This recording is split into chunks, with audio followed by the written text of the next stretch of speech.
Ready? Yep. All right. Call to order. Roll call, please. Adamchuk, Here. Gurecki, Here. Berkeluk, Here. Houlihan, Here. Middleton, Here. Weiss, Here. Schusterhoff. Here.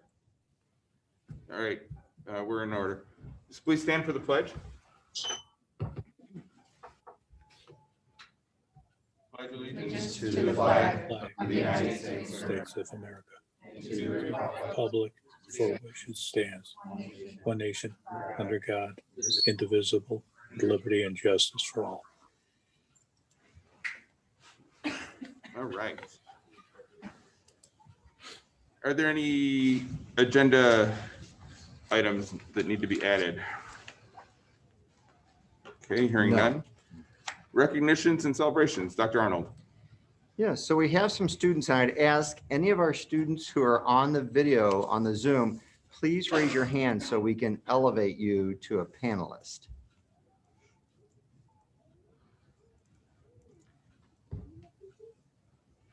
Okay, here we go. Anna. This will take a minute.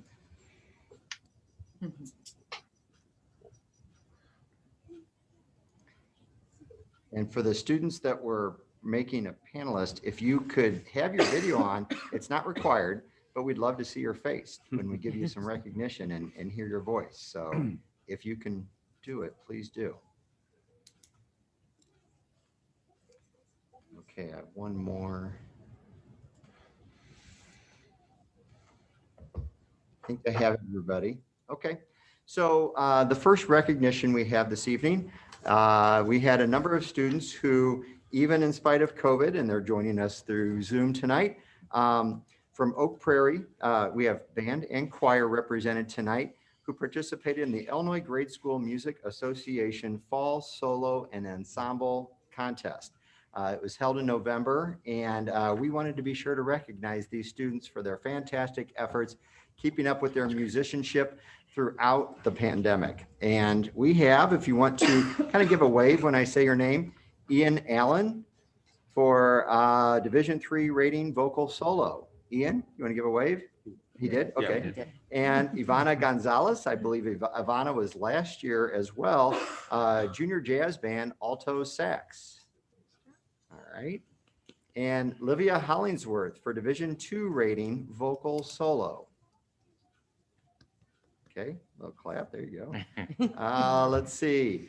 Tara Masterakos, Division I rating and achieved a perfect score for vocal solo and ILMEA Junior Honors Choir Soprano. There you go, Tara. Caden Amundsen, junior jazz band for the trombone. Congratulations. Kristen Wessel, finally, last but not least, Kristen was a junior band and junior jazz band trumpet and fall solo and ensemble festival Division I rating trumpet solo. Congratulations, Kristen. So thank you, boys and girls. Does anyone want to say anything? This is your chance. Okay. How was it getting back to school today? Was it great being in person? Were all of you in person at Oak Prairie, or some of you are later in the week? Good. It was nice seeing everybody's faces getting off the bus and walking in. So congratulations. Keep playing those instruments. Well done. All right. Okay. No offense, boys and girls, but I'm going to kick you back down to just a plain old participant. Okay. And then our next recognition does also go back to December. And this was really the board participated in this, but we have an ongoing annual giving tree. It's always been a success. There was a lot of question this year about how we would do that during a pandemic. It's not quite as fun to shop for gift cards. And I know our staff and community loves to buy those special things for students who are in need. But we stepped up and the district really came through. It was a combination effort of D92 faculty, staff, a lot of family members participated. The Board of Education participated. Brownie Troop 75,524. The D92 Athletic Association made a donation. And then last but not least, St. Bernard's Parish in Homer Glen also made a very generous donation. So we appreciate all of those who gave to each other, gave to our families in need. None of this would have been possible if it wasn't for people who organized it behind the scenes. And it takes a lot of work to pull this off. So first and foremost, the PFA leadership team, specifically Mrs. Dornbos, Mrs. Nysen, Mrs. Rinaldi, and Mrs. Vickers. I'd like to really recognize them for their efforts through PFA. Our D92 social work team did a fantastic job getting this organized and figuring out how do we coordinate with families. That's Ms. Grahovic, Ms. Katarinsky, Ms. Duffy Hook, or Dr. Duffy Hook, Ms. Mendez, and Ms. Mannix, and Ms. Skentos. And then finally, we had a lot of help from our building level administrative assistants who collected all the money, and our principals who kept it going in their announcements and encouraging folks to participate. So, whew, that's a lot of effort, but a lot of good recognition on those. All right. And that does it for public recognition. Excellent. Thank you, everybody. AFT report. Oh, is there a representative from the union? Oh, there's Kyle. Let me promote.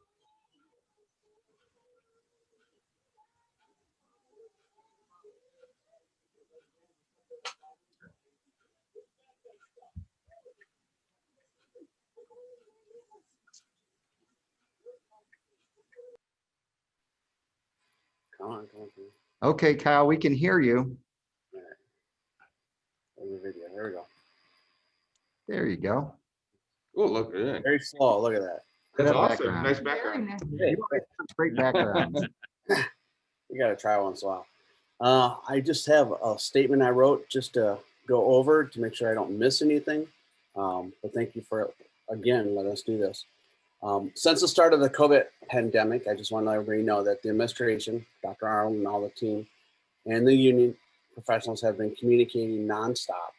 We've gone over plans. We've discussed a lot of what-if scenarios that could affect the union members and work out a number of options depending on the school, depending on the position of the union member. Now we're back in hybrid learning. The union members are excited, they're nervous, and they have some concerns. They're excited to have students back. I mean, that's what we live for. That's exactly why we came into this position to begin with. They're nervous because they don't, the unknowns. We're always unsure what's going to happen. And they want to make sure that they're doing everything to make sure everybody is safe, including themselves. Concerns. The biggest concerns that we've heard about is what if the union member has to be quarantined? Not if they get sick. What if they be quarantined? It could be for a number of reasons. And I know we've talked about with Dr. Arnold and the principals and everybody else that the quarantine conversations come up a lot. The unions have had assurance from our administration that they'll do everything to ensure that the union members who are able to teach and to work remotely will be able to do so. But for this to work smoothly, communication is going to be the key for the union members as they need to talk to their building principals if and when the quarantine situation arises. It's just going to happen. The numbers are still high, especially in the community, and we come from a lot of different areas with a lot of different exposures. So the principals at each schools will then coordinate, and they will, with the affected professionals, to ensure that the union members that need to be quarantined does not adversely affect the members' sick leave. It's important, not only for union members, for a number of reasons, but it's also for their peace of mind, but also for our students, because if we can continue to keep those teachers in front of our students consistently, that's the best for them. And I know it's going to take a lot of coordination, it's going to take a lot of work, and the union members, and we all appreciate that. And that's where we're at right now. We are very excited, and we are looking forward to hoping this to continue on for the rest of the year. That's all I have today. I appreciate that. Great, good. Thank you. We appreciate you and the entire union and all the work that besides teaching students in making it possible to make these plans work. So appreciate you guys. All right, public comment. I know we have one. There we go. Michelle Vahalik. I hope I got that Let's right. See, yes. Let me read my little statement go while you're ahead. doing that. Yeah, it's okay. She's getting ready. Public comments. A designated portion of the board meeting is set aside to hear comments. A person wishing to speak must sign in and provide all information requested on the sign-in sheet, including the topic they will be addressing. The board president will call speakers up by name, announcing their time to comment. A time limit of 5 minutes per speaker per agenda topic will be imposed. The purpose of requesting such information on the sign-in sheet is to obtain the correct spelling of the name of the speaker and contact information, which will be used for any necessary board follow-up. Michelle, we have your information, and so we appreciate you speaking tonight. You're up. Good evening. Thank you, board, for allowing me to say a couple of comments tonight. I have been following the district's desire to consolidate District 91 and 92 since the beginning of March 2020. I did watch the presentation by the consultants, and I have gone through all of the documents and the presentation that was posted online. Tonight, I'm asking that if the district is going to work on getting this topic onto the ballot in April of 2022, then I would like the board to develop and present to the community members an outline of specific benefits that our board feels are the reasons for why we should consolidate. Personally, as I went through the 225-page document, I felt that what was offered in District 92 was above and beyond the educational offerings in District 91, and therefore I still do not see a reason to push this onto a ballot to be voted upon.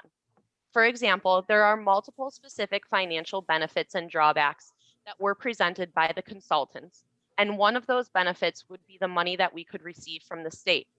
But a drawback to this is the unknown variable of covering those salary differences after the 4 years and how much money the district will receive, given that the state is behind in some bills. Specifically, an issue was brought up by the consultants for transportation costs and the amount being reimbursed by the state. The consultant said the state hasn't actually been paying the amount that they said they would. And let's be honest, we all know how great the state is at paying its bills. So there are a number of financial benefits the board could present to the community, but there are some very real drawbacks that the community needs to know about.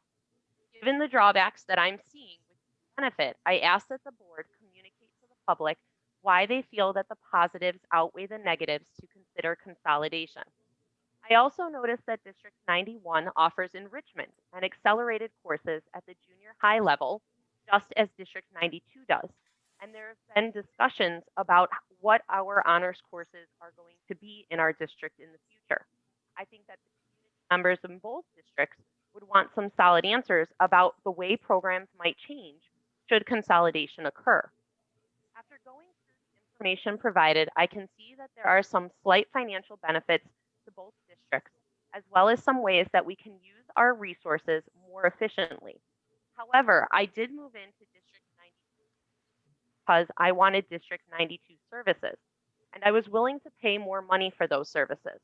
Of course, when I looked at purchasing a home, I had looked at test scores, and the consultant's report shows a significant difference in districts. I actually tried to get my newlywed brother to move into District 92, boasting about our great school district. But he compared those scores to Lamont, and he chose to live there because their scores are better than ours. These are the things people look at when they purchase a home. And the school district is one major way that our property values are driven. I could have purchased a home in the same size in District 91 and actually saved myself close to $2,000 a year in taxes. But I actually waited a year to find the home that I wanted in District 92 because I wanted what the school district was offering. From the presentation, the overall taxes paid by homeowners in District 92 is not going to decrease significantly. So again, I ask if the district is going to apply for consolidation and put it to a vote for the citizens, then I would like the board to develop and present to us community members an outline of the specific benefits to explain why the board feels consolidation should be done, as well as addressing specific drawbacks and difficulties that our district will see if we consolidate and changes in our programming. I'm asking this because from the information provided, I personally do not see significant benefits for our students, but I am open to further analysis of the information that would point out the benefits. Thank you all for all of your hard work and the time that you put into our school system, as well as taking minutes to consider my comments tonight. Very good. Thank you. All right. Administrative reports. Dr. Arnold. Yep. So I have several topics in mind. Some I will call out, others I'll talk about a little bit more in depth. The one that I will talk in depth about to begin with, and just as a note, I will maintain that little reference at the top of my memo each month regarding the strategic plan. It's semi-symbolic, but it keeps it in front of the board every month. And so I want to make sure we recognize that. Everything we're focused on is implementing the strategic plan that we developed last year for positive outcomes for our students. The first topic is really, how do we create time for professional learning communities next year? This was something that came out of the strategic planning process. It is a key driver in our continuous improvement efforts. This is foundational. What's frustrating about this is we had a group of teachers help develop an institute day last March 17th, and our whole focus was implementing PLCs. As a district, we had a lot of great activities planned, and we were ready to, with that, begin our implementation for this school year, 1920 school year. Note that I said it was last March 17th of 2020. That's the infamous institute that we never had. We ended up having that be a remote planning day because of COVID, and everything has been sidelined since. So we have lost a year in implementing PLCs, and that's understandable. No one can prevent a global pandemic. But now we're faced with the choice of delaying another year. If we don't start this month with our planning, and this is earlier than we would have been planning last year, because things are a little bit harder to do when we're in a pandemic. So we know we're going to need a little bit more time to get geared up for next year to really build capacity around even a common definition of what a PLC is for our staff to understand, our parents, and even the board. So we're committed to doing that starting tonight. One thing that I want to be clear about from the beginning, the way you fail with implementing a PLC is to not give teachers time structured into the school day to do the real work that needs to be done. So many districts try to fit it in, they hodgepodge it and piecemeal it, and then they wonder why it didn't get implemented correctly. So what I'm going to advocate starting tonight, and I can answer questions tonight, but we're committed through the state of the district next month, and then future board meetings and work with staff to continue to educate on what we mean by implementing PLCs next year. But I want to be clear that the ask I'm starting with tonight, and I want our parents, our community, and our board to hear this, is some version of 60 minutes per week next year that's carved out for this time. Other districts that border us do this, they do it successfully. What I'm really talking about, to be clear, is some version of a late start. So what we would talk about is one day a week, starting 60 minutes later. So everything would be the same, except 60 minutes later. And you might wonder, what would we do during that time? You can read in the memo that's there for the public what we would use that time for, but there's really only 4 things that happen during that hour, during the PLC time. And they are the 4 core questions of any PLC. And it's really all we worry about in education. It is, what do we want students to learn and know and be able to do? And that's essentially the curriculum. So we are really tight on, at each grade level, across every grade level, what are students expected to learn, know, and do in math, ELA, music, PE, art. The second question that we talk about is, how do we know students know it? So that's the assessment piece. This is another topic that is fair game under PLC time. Are the assessments that teachers are using effective? Are we getting good data from that? How are we using the student results? When a group of students doesn't pass a test at a mastery level, what are we doing to level them up so we make sure they do learn the information? And that bleeds into the third question, which is, if a student hasn't learned the information, what are we doing about it? What interventions are in place? That's a form of differentiation geared towards interventions. The fourth PLC question is, What do we do if a student already knows it? We already had a parent tonight through the presentation talk about enrichment, gifted, advanced classes. That's the other end of the spectrum, that if a student already knows it before the unit is taught, for example, then what other different learning can we provide them so they're not just going through material they already know? That's what we do in PLCs, nothing else. It's very tightly controlled and it's very purposeful. It would take any good school district 3 years to feel like they're starting to get it. And there's this sense of urgency. We've already lost this year, understandable, it's a pandemic. But we need a year to get started, which needs to be next year. And if we start it without the right time dedicated to it, we won't think it's going to do what it's able or capable of doing. So I would not advocate for starting this without dedicating 60 minutes per week of the school day, uninterrupted time for teachers. So I'd be happy to entertain questions. It's not really a discussion item, but I want it to be. So this is the first time, but not the last time you'll hear about it. I know we have some board members who are part of strategic planning who are more familiar, and that's a little bit of the challenge. Some people are kind of a little bit more advanced. I know the high school has done some work on this. I've talked with Grant a lot about that. And others are still like, what's a PLC and why do we need it? And I understand that. We understand that we have an obligation to really work with our teachers to get them up to speed. I foresee a need to have a parent university on this to make sure our parents understand what a PLC is and why we need a late start, for example, next year. And to let them know that that time will turn into dividends for their students when it comes to results and learning. But please let me say it again. This is a 3-year at minimum implementation before we really feel like we're doing it well. So the first year always feels a little clunky. The second year, a little bit better. But by the third year, you're starting to feel like a more well-oiled machine and you're really focused on those 4 questions I mentioned earlier. So if we don't do it next year, it's just delaying what we really need for our improvement efforts. Any questions or comments about that?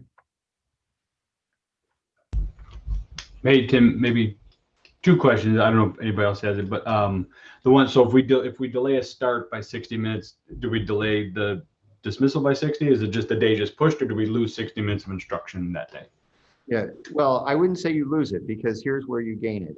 It's like any assessment, Jake. Anytime you give an assessment in a class, you should ask yourself, is the time away from instruction more beneficial than, is this assessment more beneficial than the time away from instruction? Because I'm going to learn more about my students through that test I'm giving. It's the same mentality for something like this, that time is so valuable. The dividends we'll get from being a more organized district around what do we want students to know? How do we know when they know it? What do we do if they haven't learned it yet? And what do we do if they already know it? Those 4 questions should be and is the core of what we do as a school district. So it is not lost student time, but I will say your direct question, I know I haven't answered, and that is, will it extend the day? The answer is no. I'm advocating for a model that delays the start of 1 day a week by 60 minutes. Okay. And then looking a little bit ahead, I know you mentioned a couple of times that, this takes a few years, right? You're a little clunky at first and gets a little better. As a board, how do we monitor success even in the incremental intervening years? How do we look for what should we be looking for in terms of to know that this is working, that the plan is that maybe it needs more funding, maybe it needs more time, maybe it needs this or less that, less of this, more of that. As a board, how do we keep tabs on success? Sure. So there's 2 ways. Implementation metrics are the first way. And what the board will start seeing through our SEL, social emotional learning, something else that came out of the strategic plan that is a focus for this year. The targets that we have this year for social emotional learning are implementation targets, meaning there's a rubric of 92 points. And all of our schools at this point have rated themselves. And your measure of implementation of social emotional learning this year is going to be based on their current reality and then how many points they gain by the end of the year. That's an implementation metric. That exact logic is what we would use to show the implementation of PLCs. They're starting, and there are rubrics that say, here's what a high performing PLC looks like. Obviously, we're not going to start there. So we'll have a starting point, and on regular basis throughout each year, through the district leadership team, as a board, you'll get reports on what progress is changed. Are the schools progressing the way we would hope they would? Great. That's the implementation metric. The other metric is where we want to end up, because the implementation metric will end at some point. You'll be implemented. The end goal is results. We are a results-oriented learning organization. So to do that, it's building the data points for those. Part of PLCs is if you're having assessment targets, you're using SMART goals to measure those. That's leveling those grade level SMART goals in math or ELA or every subject up into a building-wide SMART goal, up to a district SMART goal. So when the Board of Education says, we want to see math scores go up, that goes right back down to the classroom level, and teachers are using greatest area of needs to identify goals that get reported to the board in a very results-oriented fashion. We're not there yet. We need the structures like a PLC to build the capacity to become a true results-oriented district. Appreciate it. Thank you. Other thoughts, Yeah. questions? Just, Dr. No. Sorry. Sorry. Yep. Yep. Sorry about that. So when are you thinking of starting this? I have a day of the week. I have all that in my head. I don't Okay. want to get ahead of myself, Mhm. though. I think the concept I'd like everyone in the community to walk away tonight with is this idea of a late start, 60 minutes. You know, and that, so why not after school? We could do it after school, and we could shorten the day by 60 minutes. And I could go through some reasons why I think a late start is better from a student standpoint and from an adult learner standpoint. But I'd rather not get to that. It's a little bit cart before the horse. So and I was part of the strategic planning team and, familiar with the concept and what we had talked about. I think just, I know when we talk about junior high or high school, they're able to kind of get themselves together in the morning, get themselves on the bus and, and that. I guess just a concern that comes to me for our parents that, first they've had to kind of go through COVID and, e-learning and being home, or adjusting work schedules and that. So I think we just have to, even though I think this is what we need to move forward. And, I know there are a lot of districts that do this, but I just think, and I'm wondering just about implementing something like this with coming back just, hybrid now this week. And then, now we're having a conversation about, 1 day a week starting an hour later. I just am thinking about those parents with younger ones, just kind of the feasibility, the reality of making that happen. Right. We have solutions to those. We're all parents. We understand that rush in the morning, the challenge of students getting ready. Certainly students at certain grade levels, age levels aren't able to be independent. We certainly don't want them left at home. We have some ideas for that, but once again, those are important things that every parent their head would go to first.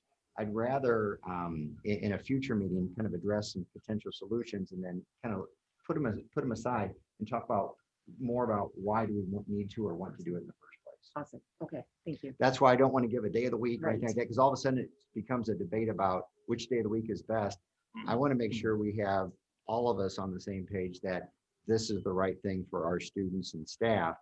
Then we can start talking about some of those specifics, day of the week and everything else.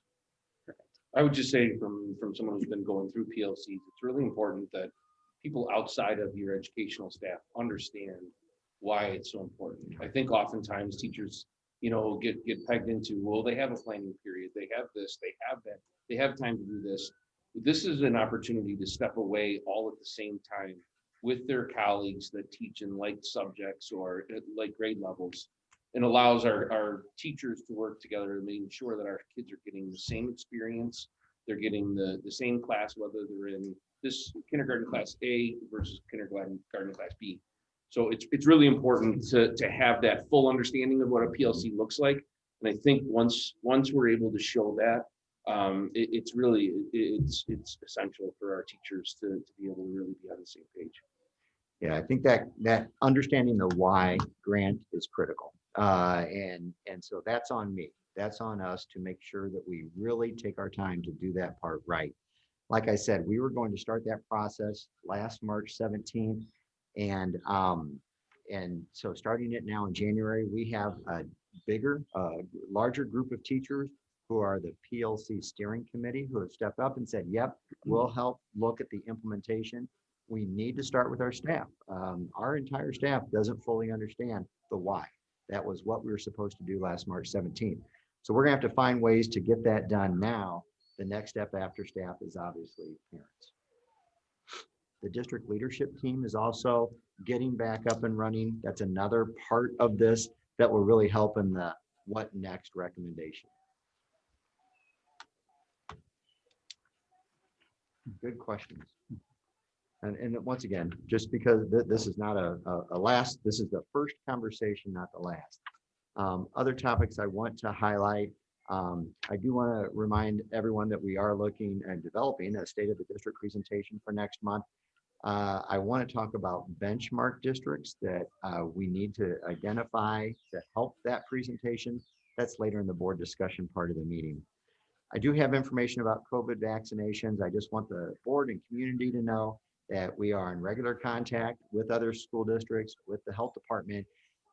We've been told to be ready on a moment's notice. So we have a draft of a plan for distributing vaccinations to staff. This does not include students. There is no pediatric vaccination at this time. So we're only talking staff. And the only part that's not frustrating, because this is a good thing, but we have to be nimble. That it's a little bit like the Marine Corps where you hurry up and wait all the time. And so we've been told you may not have any more than 24 to 48 hours notice that this is the day you're going to get it. We hope that that isn't the case, but that's what we're planning for. So we're planning for a worst case scenario. Part of our planning, under my watch, we will not waste one dose. So we have plans that we're developing to reach out to parents and community members and to give them a chance to be on a list. And so as we work through the final stages of that in the next week or so, we will have a process in place that on the day that we have vaccinate shots going in arms of our staff, if we see that we're having extras, we'll be reaching out to people on that list and let them know, hey, we think we're going to have some more doses, show up at this time, fill out this form, whatever process we end up putting in place. And then we'll extend that to whoever's available and shows up that day beyond our staff. We don't know which one we'll get, Moderna, Pfizer, one of the other ones. We don't know any of that and probably won't know until the day of. Once again, I need to give a shout out to our school nurses. They've been fantastic under Nora Skinso's guidance. We meet daily and we have a standing meeting every day, and they're an awesome group and they're ready, willing, and able. They'll be the ones putting shots in arms. Any questions about that? Okay. It's exciting to be at that point, but once again, remember that phrase I used, hurry up and wait. This could be a month away, but we want to be ready tomorrow. Learning during a pandemic, students returned to school today. It was great to be able to see students coming off buses, being in classrooms. I know the teachers need a lot of pats on the back. I don't think we can pat them on the back enough for the above and beyond they've given to make sure that we're still being safe, but then welcoming our students as much as you can with a mask on, with a big old smile on your face and a great tone of voice, and making them feel like they are back at their school home. I really appreciate their efforts. More information on the metrics we're following. We watch those. I watch those daily. We report those out weekly. I do, for the board, want to know the one thing you've noticed since probably July or August is we keep trying to find creative things to do to encourage folks to substitute teach in our district. We know that's every district is fighting for a limited pool of substitute teachers. One thing that I'm putting in place, I want to give the board a heads up starting tomorrow, is there is a limited number of teachers that we're going to make some semi long-term commitments to, about 30 days at a time. To it's not really even a contract, it's more of an agreement. Our attorney has vetted it to say, we're going to take you every day. We're going to have a need for you every day. And we're hoping that by doing that for a limited pool of subs, that we won't lose them to other districts. But it's that tough balance. We want to be responsible. We don't want to do it with every sub and then have people sitting around. So I've worked with the principals. They deserve a lot of credit for identifying these folks. I think we're going to be in a good spot. That won't cost any additional money, but it will be a peace of mind to those substitute teachers. We rely on them a lot. And that goes back to what Mr. Jacobson was saying earlier about just making sure we have subs on hand for all of these different situations, including quarantines. Normally this time of year, we would do an enrollment update and the staffing needs. That'll be in February. Literally, I'm really tired of saying because of COVID, there's a delay, but because of COVID, there's a delay. We are trying to separate out the number of students who chose to go to a different school, but we expect to come back. So we're trying to look at our enrollment numbers, because if we just take what we have from the beginning of the year, it's a little deceiving for our projections. But we will have that in February. The annual administrator's benefits plan, that is available for the board to review. It's essentially the same as it was last year, some minor tweaks. That's in the board book it's a draft, so it's only for board review. The annual school calendar, we work closely with the high school on that, and we're waiting for their final draft. We've got some preliminary drafts, and then we're going to modify it. We normally have a calendar committee. Because of meetings and COVID, and we're trying to be sensitive to the load put on teachers, we're going to work through those building levels, leadership teams, and just get feedback that way. But we won't form the actual committee this year, just to speed things up a little bit. And then just a reminder, 5 Essentials, the annual survey will be out February 3rd. There is, for the public, there are 3 links. There are some additional questions specifically about COVID. The state put in that survey this year. So we really encourage all of our parents to complete that. Then if you want to get a view of what those new questions are related to COVID, there's hyperlinks in my information, and that's all I have. Excellent. Thank you. Yep. Assistant Superintendent for Business Services. All right, thank you. Good evening. Just want to start with a couple items that we have happening right now. Obviously, for the business office, this is a very busy time of year. We've had 2 audits, one from IMRF, the Illinois Municipal Retirement Fund, that just wrapped up, and we have another one that's nearly finished with TRS, the Teacher Retirement System. These are very normal run-of-the-mill audits. It just happened to come at a challenging time for us, as I'm happy to say on the next item, which is later on in the agenda, there'll be a recommendation to hire our 3rd person in our business office. So looking forward to being back at full strength. Other things that are occupying our time right now, W-2s, 1099s, the ACA form, all of those year-end kind of reports that we have to get done from 2020, and we're wrapping all of those things up. The business office has been extremely busy with those items. The other point that I wanted just to draw everybody's attention to is a report that we're waiting on from DLA, our architect firm. They are actually redoing some work that they did on the district-wide facility assessment back in 2011 to really update it and provide us with a 5-year plan for the work that we should be focused on through all of our buildings. So that it's an analysis really front door to back door of everything else that we need to do, from student safety and other things that we're focused on. So within the next few weeks, we do anticipate receiving that from them. We did a walkthrough before the holidays with DLA and teachers and administrators, and had some good input on things that we needed to be aware of and focus on. 2 other items then, the budget update. Just wanted to provide a budget to actual estimate of where we're at for FY21. Right now, out of our ed fund, we're at 37% of our budget to actuals for spend. So some of the items that we've seen, hitting lower targets than we would have expected, things like supplies, subs, other pieces like that we've had that we've saved on this year because of COVID, as Dr. Arnold mentioned. But that's still with us. Just want to remind everybody for budget purposes, as we began working on FY22 budget, the levy that was the 2020 tax levy was 2.3%. CPI for 2021 is 1.4%. So a lower estimate for us moving forward.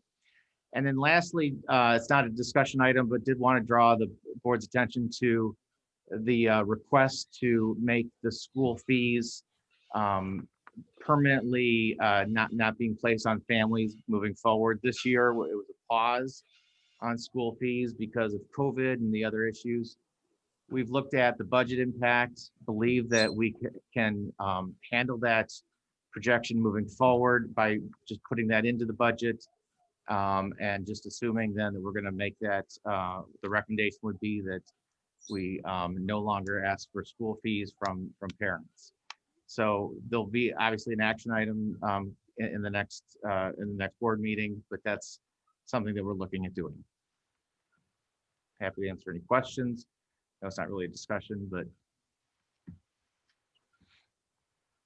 all right. Not hearing any. That finishes the report. Thank you. Excellent. Thank you. And thank you for working to be able to make that a permanent part of our budget to remove those fees. Director of Student Services. Hi, good evening, everyone. Nice to be in person as best we can, given what's going on. A couple things on my board memo you have there. Happy to answer any questions. No, there is one action item. Sorry. Threat assessment update and working with our sites and social workers, looking at student needs. There's a process for when students are hospitalized, whether it be for a medical reason or a mental health reason. And so we're looking at streamlining that process across all 4 buildings. Right now, it looks a little bit different, and that's okay as we grow as a district, but trying to have some consistency with process, procedures. So if a parent goes through it at one building, it shouldn't look remotely different at the next. And then having confidentiality, obviously, at the forefront of that, so that that information is kept private for student well-being, and getting that information as quickly as possible. In COVID, we've realized that kids were hospitalized, but because we're not present, we don't hear about it because they don't need to call them in absent technically because they're still logging on remotely. So some things from COVID, just tightening up those processes. So we're looking to do that. The social workers and psychs have done a great job pulling that information together. So we'll get a better process together and share that with you in the coming months. The second item there is our Ed Plan Connect proposal. You may or may not be aware we use Ed Plan Easy IEP for our Easy IEP software.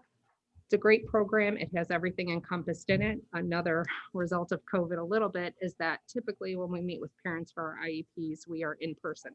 So we pass around a sign-in sheet, everyone signs in. If parents giving consent for something, it's right there on the spot.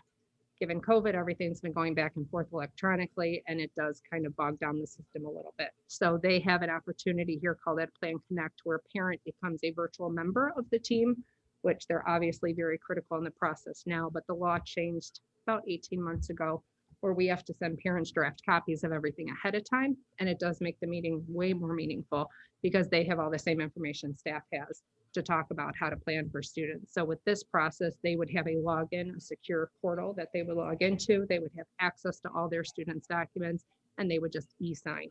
So instantly we would get that information back. We looked at DocuSigner with Greg. I looked at that.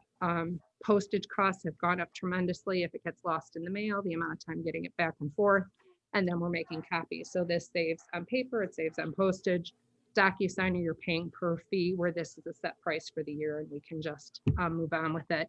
There'd be a training issue with parents. We could do that via Parent University and things like that, but it would make everything a little bit more secure and legally binding in a quicker, more efficient way. So I can answer questions on that.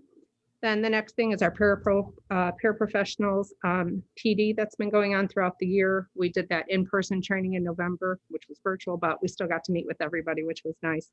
And then in January, they were able to participate with the SEL with the whole district, which was awesome. All the breakout sessions at the buildings were very well received. And we're working with them to continue getting training in a topic that's specific to their role instead of something that maybe isn't as beneficial to them. So working on that, and they're still using Infinitec Online. They have options for. And then my last thing is extended school year. Obviously, we've always had ESY in the district for our special needs students, But looking at the gap from March till now with our IEP students, we're looking at how to provide those services a little differently going forward for the fall. The gap from winter break till now when they come back is typically kind of the trigger we've used, but we've really looked at that spring to fall for all of our IEP students, and we'll be looking at reading and math interventions will be the biggest focus. And we'll be back to you with that in February or March. Any So questions? Nora, with the Ed Connect software, will the parents then be able to basically have that electronic file folder for their student? So they'll have access to it all the time? They would have everything that's in the system, so they could go back if it's a sixth grader and they So- wanted to see something from third grade, they'd have access to that. Perfect, so that they can, just so it follows them. Correct. It's visible if they need to find something. It's not like going back to an old folder or going back to the principal and saying, I need this year's information. It'll be accumulative and Correct. It's saved right now. Even teachers go back into by year. So if I want to see last year's IEP, I have to go into 1920 because 2021 is the live data. So you go back by year and it's all chronological, which is great. great, So, great, that's fantastic. yeah, no, I think it makes parents more actively involved in the process because it is intimidating to come into a room with 5 or 6 professionals and you're asking questions and we all think we've shared everything, but they're not used to the terminology, or there may be a report that they'd like to see the hard copy of. And when you're on Zoom, it's really hard to share a screen and see all that. So it would be a really nice feature for them to have, even in a non-remote world. I think it makes them more participant, equal partners. Nora, the high school uses the Easy IEP. Mhm. Will that file be able to be transferred from 8th grade to freshman year then? too? Yeah, the high school, we already transfer everything. So we still do box up all the hard copies because we haven't gone completely paperless. In special ed, it's really hard to go completely paperless. So we do box those up and bring the hard copies over every June. But everything transfers electronically as well. So that goes over. They do not use this signing feature as of yet. The high school doesn't. They may down the road, but at this point, it's a little different after age 15 because students can sign for something. So it gets a little different having a parent-only portal. Hey, Nora, so this is a module that we can enable in our current program. Is that how I'm reading it? Correct. Is there new information that this is going to store, meaning new sensitive information? Do we need to have, I'm just thinking about this from a PII perspective. Do we need to have the attorney make sure the contract has language that's strong enough to, absolve us of any issues? Do they notify us of the data breach, those kinds of things? Yeah, I believe that's all set in the system, Jake. I can double check on that. Our attorneys work with EdPlan Connect. PCG is the company that does the statewide medically claiming as well. So they're held to a pretty high standard as far as all that goes with student records and HIPAA and that. So I think we're pretty sound, but I can double check that before we purchase. Yeah, I didn't know, if this is new information, more sensitive information that's being placed in No, the system. the Don't have to only new maintain. piece would actually be the parent signature, which right now we're taking hard copy and it's actually much less insecure because it's going in mailboxes or backpacks and everything else. This would actually lock it down better than what we've been doing, quite honestly. Is there any new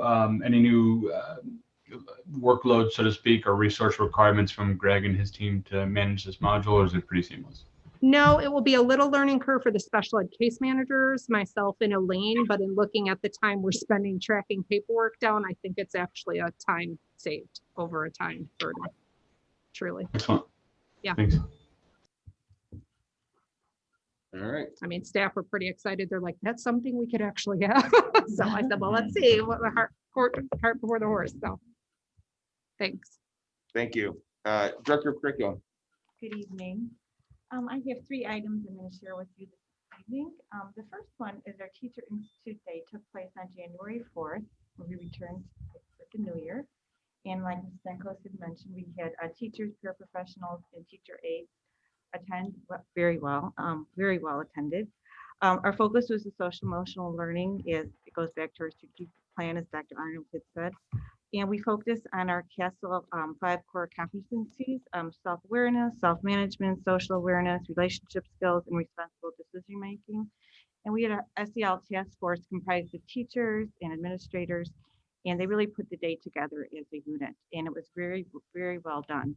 And what was nice with each building, had a lot of autonomy with how the day went. We started out as a main group, and what our focus was, and some of the activities were all the same, but each building kind of did everything a little bit different to really focus on the teachers and the staff's self-care. And it was very well done. And hoping to continue on in the future with teachers and with our students, because it all leads to that. The second item is summer school. This would be the first time that D92 would be planning such a thing due to our COVID response. As you all know, our students have been struggling, somewhat engaging with online, and those have lacked supports at home, and some have just not been that successful with this type of environment. So we are concerned about their learning loss, and we're trying to address those things. So we're going to be moving forward with planning this. We would like to have a face-to-face program this summer. I would be working with Mrs. Stenko so we could align together with the ESY. And we'd be looking at resources and different things to implement that. But we're also going to be looking at some of our benchmarking data and other data points so we could identify the children. We really want to make sure we have the correct criteria so we're targeting the right audience. And so we'll be working, a lot with teachers, getting grades, anecdotal records, that type of things. So as we're moving forward, I attended a seminar today with the Will County ROE on this type of thing, collaborating and networking. We'll have more information, hopefully for the February board meeting with a budget and a plan in place so we could go forward with that. And the last item is basically networking. The feeder schools and I have been working with Aaron Ray of District 91 has reached out to several of us, and we have our own inquiry group where we're working together to try to make our way through all of this COVID pandemic stuff that we're dealing with. And it's really nice to bounce ideas off of other people and get ideas to bring back to the district. We're also doing that with the Will County ROE. We have a lot of networking sessions we attend with them. And I also have other connections in DuPage County and the Chicago Area Writing Project. So any information we can bring back to the district to help us. And so as we go forward, we're just looking for more information so we could do the best thing for our students. Thank you. All right, very good. I just have a question, and it may be more for Mrs. Forkash over at Oak Prairie, but when I was reading her or the OP newsletter, there was an indication of an incomplete that's being added onto, I believe, the report card. Are you? And we could talk more about that with Mrs. Forkash, but right now some of the students are not engaged and not completing their assignments. So instead of them passing them along, we want them to make sure they're mastering those skills that they have not reached. And some of it is because of the technology and lack of support at home. So we're trying to reach out to those students. And then from those indicators, so the incomplete, that's how we would target our summer program. So we could kind of make that up so we could bridge these learning gaps along the way. Okay, so are we, the teachers then, are they getting the support then from, social workers? Mhm. And is that who's, like trying to, it's a kind of group help effort facilitate? at this point. I talked to Mrs. Forkash this week, and actually the number of students that were not performing well has decreased by half. They've been working on their mentoring program in the afternoons, reaching out to students with the related service staff and the teachers with academic support and those types of things. So I think it's getting better. And the more that we address it, we could go from there. Is there anything else I missed, Dr. Arno? Well, I think it really, they have raised a great conversation because of the learning during the pandemic about grading skills and what's a grade, what counts for a grade, things like that. It's really caused us to question some of those things. So we are in the midst of an assessment grading philosophy type of a conversation. We don't have anywhere near the time or capacity, even in the rest of this year, to do a good job with that. So there's a chance we could bring back a recommendation that would be more laid out for the board about a slight adjustment that Oak Prairie would like to make to the way they look at how they grade work. But that would be February, March at the earliest. Their deadline, it's going to be an incomplete conversation, which is kind of ironic when we're talking about incompletes, but we can't do the whole kind of conversation justice. but they would like to see, they're working on something potentially different by the end of the quarter. Which I believe, do we have the March board meeting also? I can't remember the end of the quarter date. The latest I think we could bring something to the board would be the March. Could be wrong. It's either February. March 19th is the end of third quarter. Yeah, it's right there. So it's very much on the table as far as a conversation. It just wasn't something we were ready to bring to the board yet. And as we go forward, some of our teaching practices will change, and grading might be one of them. It might be one of the good things that comes out of COVID. Sure. So, Sure. Okay, thank you. mhm. All right, very good. Thank you. Director of Technology. Good evening, everybody. I have 3 areas that I wanted to report out to you all tonight.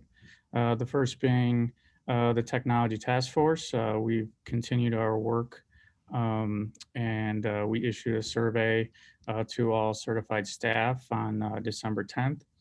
And that was left open for a week, closed on December 17th. We had about 110 teachers respond to that. We then subsequently had our second meeting on December 17th. We met for about 60 minutes and we had discussion. We reviewed the data from the teacher survey. And then we had asked our members to go back to their respective buildings and start to collect data and to put together recommendations. So that we had our last meeting on the 14th, and we are preparing additional steps on that. SOPA, as I reported out in October, the SOPA guidelines for the state of Illinois go into effect on July 1st. We continue to make preparations for this. One of those being we have been reviewing some ed tech management platforms, specifically Catch On, Learn Platform, and Education Framework. And after doing some sales meetings with them, we have decided to take a closer look at Catch On, which we are currently demoing. Purpose of this tool would be to help us with application identification and engagement analytics to help us see what's being used. Also, along those lines, the Secure Ed Conference was last week, Wednesday and Thursday. Mary Beth Randall, our technology specialist, and I attended the virtual conference. I think this is the 4th year Secure Ed, and it's an event focused on data privacy and cybersecurity for schools. This year, specific emphasis was placed on SOPA. They had several sessions geared towards meeting compliance there. And the last item, we continue our security awareness training with staff. We did conduct a December phishing campaign, and we'll continue to do those quarterly. I did want to report out some basic results. So you can see that from our February test to our December test, we have seen a reduction in users being phished through the program. And just for clarification, that the open rate is emails that have been opened, while the phish rate would be users that have actually opened an email and then clicked on a link. So be happy to answer any questions related to these topics. So Greg, with your phishing evaluation, come up with kind of a guideline that you can put out in a really brief email to staff on how to just, basically identify. And I know how difficult this is because you have parents that are trying to reach out to staff, but some basic guidelines on, okay, if you don't recognize the name or the email extension goes beyond your basic, Comcast.net or something to that effect, that would help kind of steer people, because I do I see him come across, and that's my first thing is you see the name come up, and then the hand goes away, and you go, okay, I don't recognize this at all. Do I see anything that gives me any indication I should even look at this? And 9 times out of 10, it goes to junk without even looking beyond that point. The biggest problem is, of course,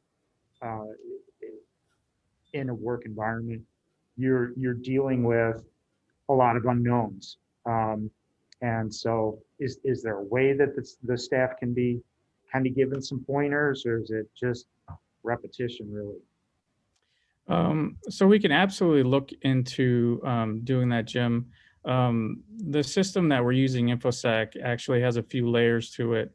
And unfortunately, when we kicked this off, I suppose I had greater intentions to being able to integrate some of the extended training modules that come with it. We did hit COVID, and I think, as Tim has kind of stated before, things kind of went up in the air. But we're continuing. The InfoSec has kind of a standard program for the first year with the templates that you use. My hope is at some point we can start to integrate some more of the advanced training as well. As users click on things, they might be taken to a short video or something to kind of reinforce, what they clicked on, why they shouldn't have, and things of that nature.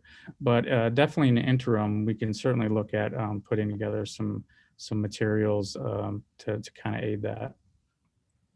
Thank you.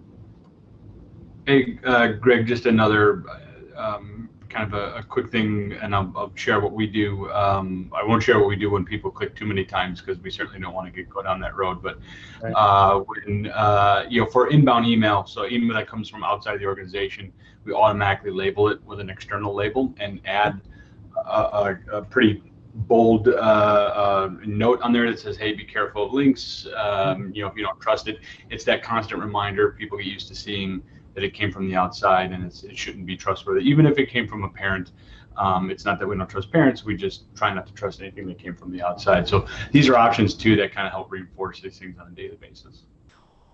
Got it. All right, thank you. All right, we're moving to to the consent agenda. And so board members, as we move forward, we're going to ask that instead of moving and seconding, you just say your name. You say your last name so that we can record that, and it's easier for the public to understand who is making the motion and who seconded it. Also, as part of the consent agenda, in order to remain compliant with the Open Meetings Act, I will be reading just the topics of the consent agenda, where normally I just say consent agenda. So I need a motion to approve the consent agenda. Included in the consent agenda are meeting minutes from the public hearing of December 15th, the minutes of the regular meeting December 15th, and the minutes of the joint meeting on January 6th, the treasurer's report and financial reports, monthly expenditures, the Ed Plan Connect agreement, which we heard about, our annual CEC agreement, personnel motions that are in there, the board policy updates and review, the second reading and approval, and finally disposal of service surplus items. Do I have a motion?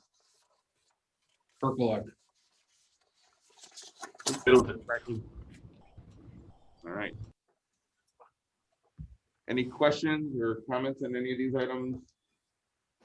All right. Roll call, please. Middleton, Yes. Ricky, Yes. Houlihan, Yes. Adam Check, Yes. Twice, Yes. Pergola, Yes. Chesterhoff. Yes, motion carries. All right.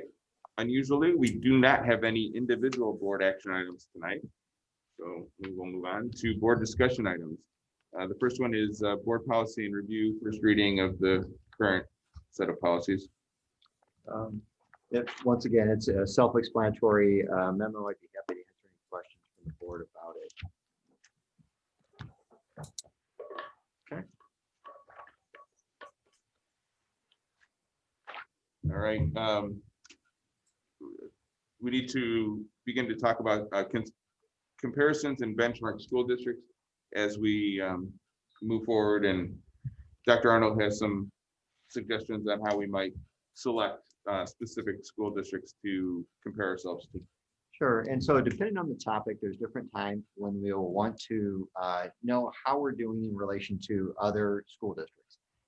There are sometimes we might want to compare nationally, sometimes at the state level, across the state average. And then there's some other groups. Typically, you have some local groups, you know, your local districts that feed into the same high school, for example. But one thing, Forecast 5, if the board remembers, that's something we started using, was it earlier this year, Mr. Blashley? Yep. And it's very comprehensive. It isn't just finance, but it gives us the ability to really create some unique ways to look at other districts. There are times when we might want to compare ourselves to not just local districts that feed into the same high school, or not just districts that are in the same conference, but I have an example of looking at districts with similar EAV per pupil. So basically the similar type of resources, and then also similar student population. So, you know, you could have some districts that have a similar EAV, and I have a sample, this is real data included, that our EAV, I took every elementary district in Illinois, there were 215 of them. I ranked them by EAV per pupil. I found Will County, our district, it's on line 174, and I went 10 up and 10 down. Okay, and we could go farther if we wanted to, but then when you look at the district enrollment, I highlighted ones that were plus or minus 500 of our current enrollment. Okay, it wouldn't make as much sense in most cases to compare us to a district like there's one on here that has 91 students. So there probably isn't a great comparison. If they're really knocking out of the park with the Illinois Science Assessment, I don't know that they're the school I'm going to go to because they have a handful of kids taking that test, less than 10 probably. So it's another way to start looking at that. And there's different purposes to compare different data sets. And I just wanted to expose the board to this. This is the type of group that we could use for different things. This is probably a good group that you're looking at, that they have similar EAV, they have similar student enrollment. So those might be some good school districts to look at. How are they doing with some of the state tests and in comparison to us? How are we doing? And then obviously you look for the ones that are excelling and reach out to them and partner with them and find out how are you getting the results you're getting? What do we need to look at? And not everything works. It's not like we're just going to go take what they're doing, but it certainly is part of that good networking collaborative process to figure out who's doing it better and why. So I just wanted to expose the board to that idea, see what kind of interest there was around that. I also gave an example of, in the book of something I'm going to be very careful about anytime we talk about benchmark districts. The goal is never to put District 92 better than or worse than District A, B, or C. Okay, so I see the benefit in benchmarking. I see the benefit in comparing, but I will not line a chart up that has districts labeled with their names, including ours. What you'll always see from me is District 92 compared to some average, or District 92 compared to a group that you know who's in the group, but you don't know each result of that individual school district. So it's not about us beating our chest and being better, or feeling like we're not as good as another district. It's about really how are we doing comparatively. And so I just wanted to open that idea up to the board and see what kind of input. The input you give me helps inform the types of charts and comparison and benchmark groups I can include in the state of the district presentation. Once again, there's sometimes we'll want to look at a state average and just compare to that. The high school, I've been talking to the high school and they've given me some preliminary information around. I just want to know how our students do in, I asked the high school, what are the things, the indicators you look for student success at the high school? And then how do our students do compared to the average? Are we at average? Are we above average? Are we below average? That informs us on some alignment that we may need to adjust. So I think all those kind of conversations, depending on the purpose, why we're using the data, what questions are we trying to answer, drives those benchmark type of conversations. So open to any ideas that the district, or I'm sorry, the board has in comparison and comparing districts with other districts. I think it's utilizing the EAV and those, just getting those types of metrics, those hard numbers, is going to be a whole lot more informative for us than trying to pick out districts around us and say, well, we think this is right. I mean, you've got hard numbers that we can compare, that we can really look at, and that opens up, as you said, that opened up the opportunity. Well, if the high school has a certain level of criteria, well, is that common to other area high schools that are, again, you know, what you would consider in that same category of success or even higher success level? Are they using the same metrics, and possibly look there and say, yeah, are they all the same? You know, what are they seeing differently coming into those schools, and maybe dig down there as well. But that's perfect, because I know for a fact that Tom's been itching for this kind of hard data to help us get a footing and get started. And I mean, this would be ideal to do that.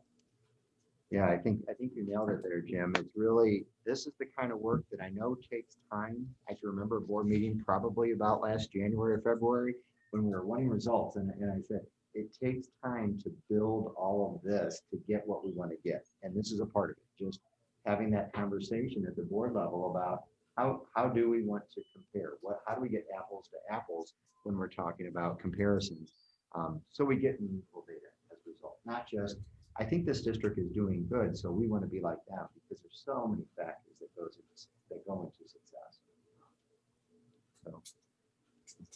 Tim, picking up on the last point you just made, right? There's so many factors. I think the one thing that I generally agree that having, you're using Forecast 5 and having access to this kind of data drives better decision. I think what I'm wondering are, you know, and this is maybe I'm showing my ignorance on all the different facets of this, but using EAV and then the population, is that enough? Are those enough metrics to help us find our cohort, right? Or are there data points we want to look at in that data set? The answer is no. That is just a sample to get the board excited about this kind of talk.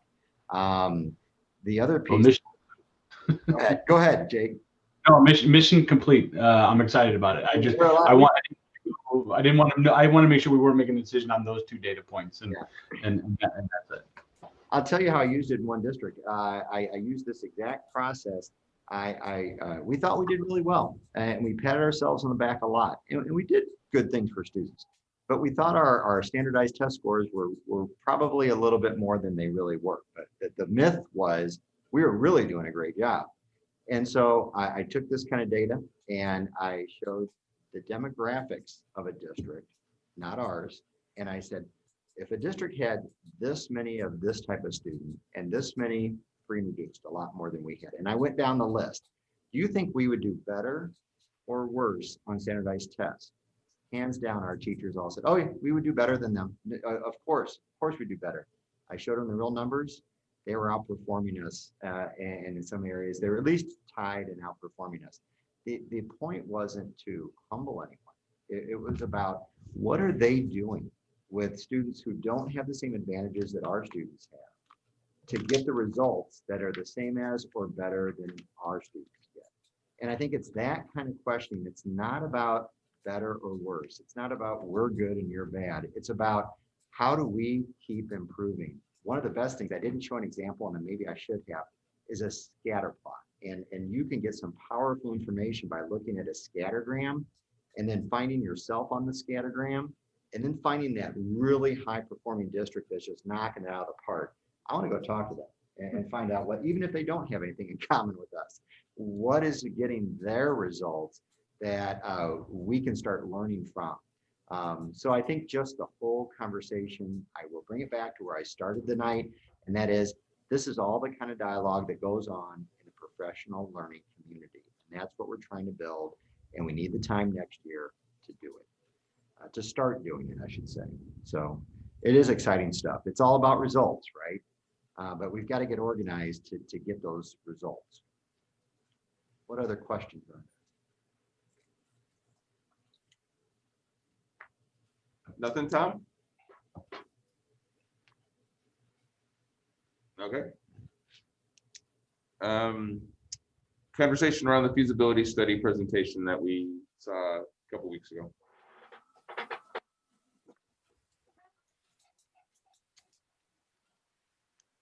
Thoughts, next steps, what, any?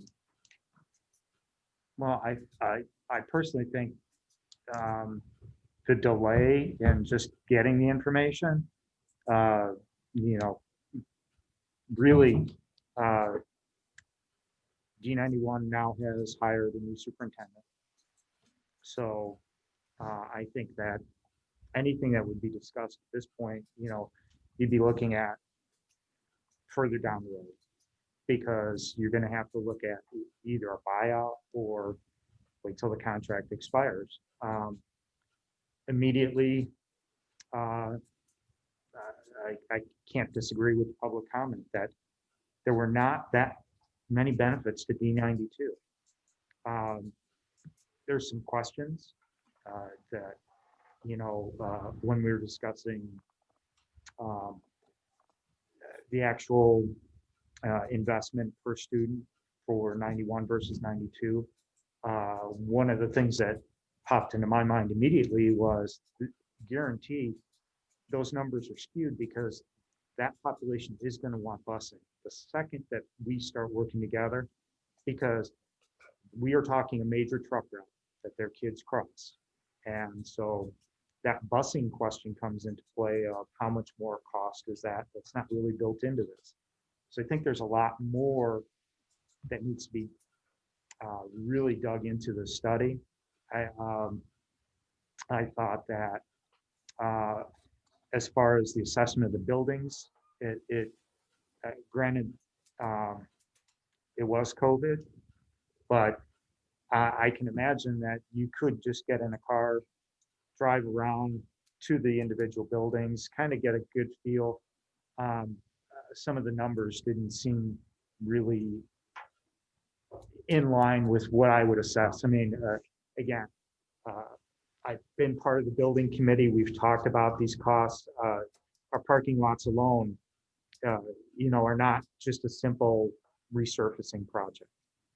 There's a lot more that's got to go to really fix the parking lots after we deal with secure entrances for the schools. So again, there are gaps. There's a lot more that I think needs to be done. And to be quite honest, we've got an election coming up. We've got 4 new board members coming in. So this would be more of a discussion to that new board to really move forward with it. In my opinion, right now, there's no real synergy at this point. I mean, yes, there's potential dollar savings that the state would give us, but that really needs to be looked at in terms of how you can expend those funds effectively. It's going to work with your budget, and the most obvious one, of course, is the disparity in the salaries between the two districts and how you balance that. Those teachers are going to fight tooth and nail to get up to where we are, and our teachers are going to fight to protect what they have. So that means that it's going to be a higher cost, and there's no question that's going to be the case. Yeah. So there's a lot more to this. I think they had some valid points, but I think it still needs a lot more work, and I just don't see it coming up in the next couple of years at least, for me personally. No, I agree. I think the urgency, because of the delay, and their need to move forward, the urgency certainly slipped away. And as well as just recovering from this year. The last, 9 months will, go on through May, I'm sure, in sort of a unusual education, and just recovering from that and getting ourselves back to a place where we can tackle this. I certainly agree. And to the money question, in no way would this ever negatively impact our teachers and that contract, right? It would only ever benefit the 91 if we were to move forward with anything. It seemed to be, that was kind of the overwhelming tone. I think it benefits District 91 way more significantly than it does 92. I think the access to resources and access to opportunities for kids and a lot of those things was pretty evident that there was some great benefit for District 91. And that's not to say that that's a bad thing.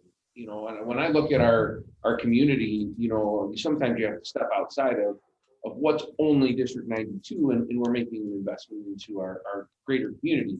However, as a school board, we have to be concerned with our district. And right now, it was hard. I really went into it open-minded, hoping that this could show some benefit, because I think from the entrance into high school, having those kids come in on a more unilateral position and to benefit from the opportunities this district provides, I thought it was really an intriguing opportunity. But I don't know, from what I was able to understand in that presentation, and that was a long, tough presentation to get through. I think that it just doesn't really make sense right now. Yeah, the bottom line is, when you got to that very end and you looked at, the tax benefit, and you're talking 0.1, or I'm sorry, 0.01, I think was the actual of an impact for D92. And you're going, okay, this is my population that I'm representing, and this is going to be their net benefit. Mm-hmm. So, and again, you're right, you have to take yourself out of that scope and say, look at the community, benefit the community. But at the same time, you've got to present it to your taxpayers saying, this is how it's going to make your lives better. And the bottom line is, that's going to be a tough sell. I mean, it's certainly would benefit 91, and that you want to benefit the kids, no question about it. But there's just got to be some different things that we need to look at. Yeah, I think that's kind of where my head was, too.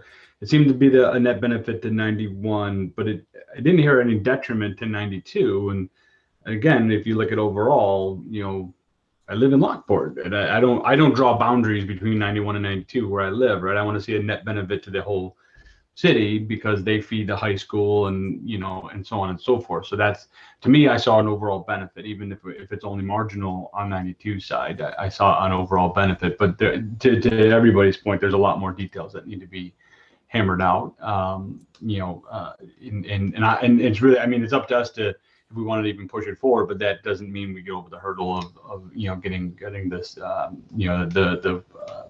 getting the votes, enough votes to get it passed. But I didn't see the detriment to us. I see a clear positive on the 91 side, so that feels like an overall win.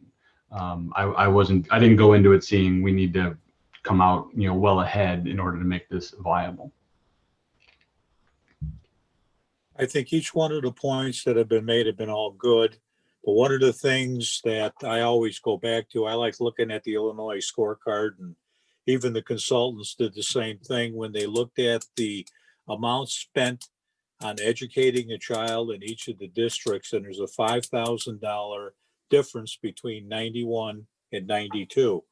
Now, with that said, and we can go into the detail of transportation and how do we bridge that gap, but the fact of the matter is 91, I believe, has about 700 students. And if you take it times the $5,000 difference between the two districts, that comes out to a $3.5 million impact that's going to affect someone. Okay, whether it's transportation, whether it's teachers' salaries, et cetera, et cetera, et cetera. When I started looking at it and thinking about this after I looked at the Illinois scorecard, even before the consultants issued their reports, I mean, the only way you could sit here and even break even for that $3.5 million, you have to look at doing some dramatic moves between the two districts, whether it be furloughing schools. You're not going to do it based on superintendent salary. And for whatever reason, there seemed to be a disjoint there also because you have two superintendents that are under contract. Now we can buy them out, but that becomes expensive also. And we can look at maybe some slight synergies in the office and administrative staffs, but it's not going to make up $3.5 million. You have to really look at this thing and really cut into this thing just to break even without even going to the taxpayers and say, hey, look, this is a benefit. Well, a benefit's after saving $3.5 million between the two districts. So, I mean, personally, I think we're blowing in the wind at this point. And I really don't think we can look at it strictly as a district. I don't think 91 is going to really benefit a lot because once we start adding these costs in, somebody's got to pick up the tab, whether it's 92 or 91. Somebody's going to have to pick up that $3.5 million because we're going to equalize between the two districts. I don't care how this thing would shake out. We're going to equalize between the two districts. And I don't think we're going to take $5,000 per student out. And if we're going to follow the same programs, chances are we're going to be paying $5,000 more per student educating a child in 91, which gets back to my $3.5 million estimate. And like I says, who knows what that means? I mean, transportation, I think the number that was thrown out by one of the consultants is over between $400,000 and $450,000. You have the teacher disparity, which is, I think, $10,000 a teacher. I mean, there's some huge numbers, and I don't think a lot of thought went into it. I think they put a very topographical layer of numbers here to look at, but I think there's got to be a lot looked at. I wouldn't put my reputation on just what the consultants threw out at us. I think it has to really be a deep dive. Do you want to do a deep dive now? My answer would be no. I mean, I think we have enough going on with COVID-19. Hopefully it's going to be behind us in 6 months. But the fact of the matter is we're going to be playing catch up for the next 2 years.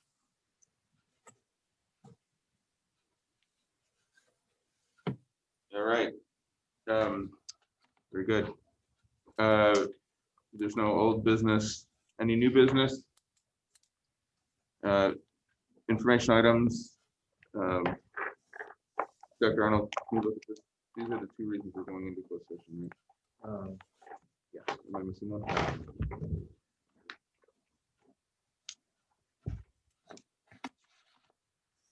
Yeah. Thank you. That's what I was looking for. Sorry. We had some FOIA requests, student contact review, all that's in the board packet, and with I think Yes, it's in the board. Three. Okay. It's all in the board book. Okay. The board needs to move into closed session. The board may enter closed session for the purpose of 5 ILS 120, subsections 1, 2, and or 11. Do I have a motion to move into closed session? Twice. Houlihan. Roll call, please. Twice. Yes. Percolak, Yes. Adamchuk, Yes. Middleton, Yes. Houlihan, Yes. Markey, Yes. Westerhoff. Yes, motion carries. Tim, There is a separate link that the board has for closed session. So once again, we'll close this. We'll have to close this Zoom. We will reopen it. One action item of approving the closed session. right. Thank you, everybody.